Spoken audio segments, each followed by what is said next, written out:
Bronwyn Scott Woods from the ProAgent team with your weekly update. We had 8 open homes this weekend with varying numbers throughout each.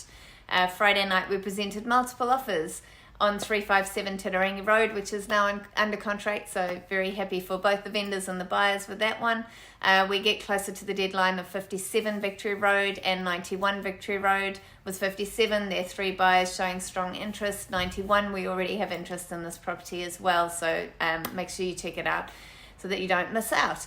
16 Panzig Place had its first open home. This is a perfect home or rental property or even development potential for someone. 125 Albion Vale Road is now priced at $629,000. It's a 2-bedroom freehold townhouse that can easily be converted to a 3-bedroom, as many of the others have done. So if you're looking to buy an affordable first home and add value, then this is a perfect opportunity for you. It offers a garage and an extra car park. So today I really just wanted to share my thoughts. I read Tony Alexander's report yesterday and he outlined the same things as he mentioned in the last few reports, because those are the same things that are used as measures when trying to predict what's happening in the property market. One of the things that he did mention was that property values have decreased by 18%, but he also mentioned that salaries have increased by 17%. So if you look at it from that perspective, I guess properties are as affordable as they were in, say, 2019. But properties in New Zealand have never really been affordable. I mean, let's be honest. New Zealand property values have always been high. And why is that? Well, it's small. Look at Auckland, for example. It doesn't really have anywhere to go.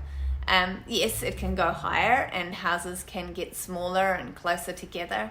And this will certainly be the case with the new unitary plan, which allows for higher density housing, especially closer to public transport, so close to train stations, for example.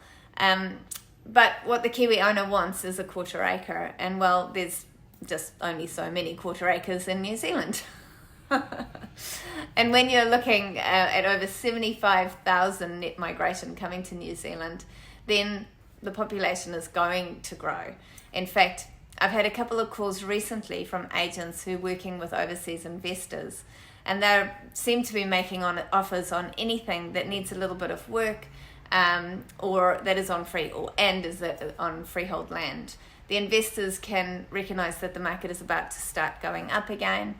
So if you're a buyer, don't wait. And if you're a vendor, look forward to hopefully some more interest in your property.